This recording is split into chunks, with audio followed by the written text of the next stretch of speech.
देखिए, हिमांशु जी जो मात्र 24 साल के थे,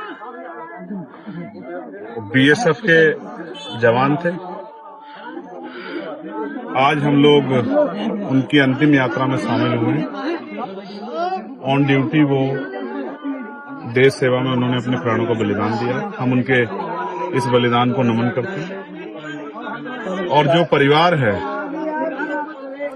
जब एक जवान जाता है उसके परिवार पे क्या बीतती है। हालांकि गर्व का पल भी होता है, क्योंकि बलिदान का हमेशा देश में सम्मान होता है, लेकिन एक तकलीफ भी होती है जिनका 24 साल का बेटा जाता है। उनके परिवार को बहुत तकलीफ हो, और ऐसे समय मैं और हमारा पूरा क्षेत्र, इस क्षेत्र के लोग, यहाँ के तमाम सम्मानित लोग उस परिवार के साथ खड़े। हमारी आदरांजलि भाई हिमांशु जी को और उनके परिवारों को कुदरती दुख सहने की शक्ति दे। प्रस्ताव रखा गया है, क्या क्या मांगे दी गई? जगत गुरु सतगुरु रविदास जी महाराज उनको इतनी हिम्मत दें कि वो इस दुख को सह सके। परिवार की इच्छा थी, परिवार की और कोई इच्छा नहीं थी, सिर्फ एक इच्छा थी कि उस बेटे को सम्मान मिलना चाहिए।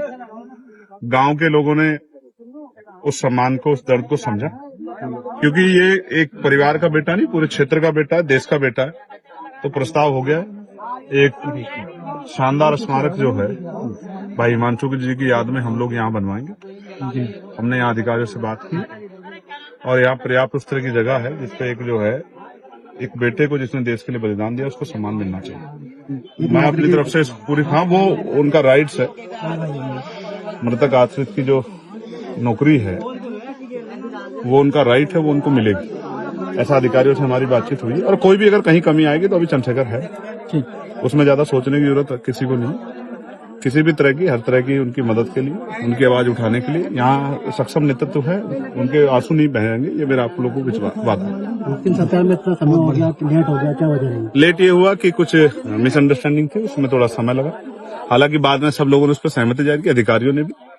मैं अधिकारियों का भी धन्यवाद करूंगा। और ये इसी तरह से जो है, आप ये समझिए, अगर जो लोग देश के लिए बलिदान देते हैं, अगर उनका सम्मान नहीं होगा तो कौन अपने बेटों को जो है सेना में, अर्धसैनिक बल की जो है नौकरी के लिए, देश की सेवा के लिए, वीआईपी की सुरक्षा के लिए, एयरपोर्ट और तमाम तरह की सुरक्षा के लिए कौन भेजेगा? तो हमें समझना पड़ेगा कि बलिदान का सम्मान होना चाहिए। और ये किसी जाति के मोहताज नहीं, किसी धर्म के नहीं। जाति धर्म से ऊपर उठ जाता जब आदमी जो है देश के लिए नौकरी करता है, देश की सेवा के लिए बलिदान देने के लिए घर से निकलता है। और मैं इस परिवार को भी, उसकी हिम्मत को, इस परिवार की मैं बधाई देता हूँ। इस परिवार की हिम्मत को भी मैं बधाई देता हूँ और क्षेत्र के जिम्मेदार लोगों को भी बधाई देता हूँ कि उन्होंने इस शौर्य को जिस तरह से जो है अपने दिल में जगह दी है। और ये हिमांशु जी अब अमर हो गए। जब तक इतिहास रहेगा इस गांव का, इस क्षेत्र का, हिमांशु जी हमारे दिलों में जिंदा रहेंगे। और मैं फिर दोबारा से प्रार्थना करता हूँ कुदरत से कि उनके भाई जो उनसे बड़े हैं, भाई केशव जी, हमारे यहाँ के प्रधान जी, सब लोग उनके दर्द के साथ खड़े और उनके साथ खड़े रहे।